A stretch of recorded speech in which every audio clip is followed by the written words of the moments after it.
महाभारत के युद्ध में कर्ण ने अपने आखिरी समय में भगवान श्री कृष्ण से 3 वरदान मांगे थे। तो आइए जानते हैं इस वीडियो के माध्यम से कि भगवान श्री कृष्ण ने कब, क्यों और कौन से वरदान कर्ण को दिए थे। जानने के लिए इस वीडियो में अंत तक जरूर बने रहें और वीडियो में आगे बढ़ने से पहले वीडियो को लाइक जरूर करें।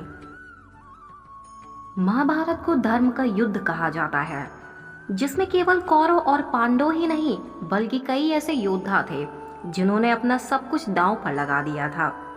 उन्हीं में से एक थे सूर्यपुत्र कर्ण, जो न केवल एक पराक्रमी योद्धा थे बल्कि अपनी उदारता और दानशीलता के लिए आज भी जाने जाते हैं। कर्ण को सबसे बड़ा दानी माना जाता है, यहाँ तक कि भगवान श्री कृष्ण भी उनकी दानवीरता के प्रशंसक थे और उन्हें सबसे महान दानी मानते थे। यही वजह है कि उन्हें दानवीर कर्ण भी कहा जाता है। महाभारत में भगवान श्री कृष्ण और कर्ण के कई संवादों का जिक्र किया गया है, जिनमें से एक यह भी है कि कर्ण ने अर्जुन से हारने के बाद आखिरी समय में भगवान कृष्ण से 3 वरदान मांगे थे। लेकिन वह वरदान क्या थे और श्री कृष्ण ने क्यों उन्हें पूरा किया था, तो आइए यहाँ जानते हैं इसके बारे में विस्तार से। धार्मिक मान्यताओं के अनुसार महाभारत की युद्ध भूमि में घायल होकर जब कर्ण अपनी मृत्यु का इंतजार कर रहा था, उस समय अर्जुन ने आकर श्री कृष्ण से कहा था कि आपका दानवीर कर्ण असहाय होकर मौत का इंतजार कर रहा है। इसके बाद श्री कृष्ण ब्राह्मण के वेश में कर्ण से मिलने के लिए गए और कहा कि मैं आपसे दान मांगने आया था, लेकिन आप जिस अवस्था में हैं क्या दे सकेंगे? यह सुनने के बाद कर्ण ने पास पड़े पत्थर से अपना सोने का दांत तोड़ दिया और ब्राह्मण को अर्पण कर दिया। कर्ण की दानवीरता देखकर श्री कृष्ण प्रसन्न हो गए और अपने वास्तविक रूप में आ गए। भगवान श्री कृष्ण ने प्रसन्न होकर कर्ण से वरदान मांगने के लिए कहा। तब कर्ण ने 3 वरदान मांगे। तो आइए जानते हैं इस वीडियो के माध्यम से कि श्री कृष्ण से कर्ण ने क्या क्या वरदान मांगे थे।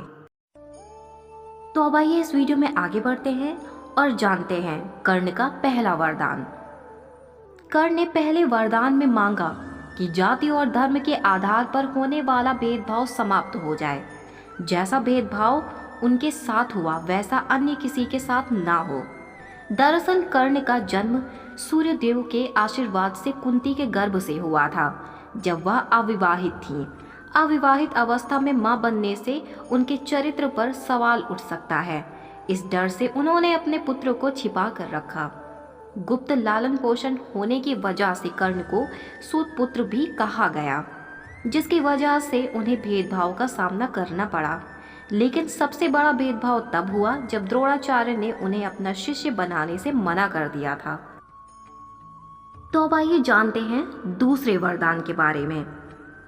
सूर्यपुत्र ने दूसरे वरदान में मांगा कि जब भी श्री कृष्ण अगला जन्म ले तो उसी राज्य में ले जहां से कर्ण का नाता रहा है। तो अब आइए जानते हैं आखिरी यानी कि तीसरे वरदान के बारे में। कर्ण ने तीसरे वरदान में श्री कृष्ण से मांगा था कि उनका अंतिम संस्कार ऐसे स्थान पर किया जाए जहां कभी कोई पाप या अधर्म ना हुआ हो। वह स्थान पूरी तरह से शुद्ध और निष्पाप होना चाहिए।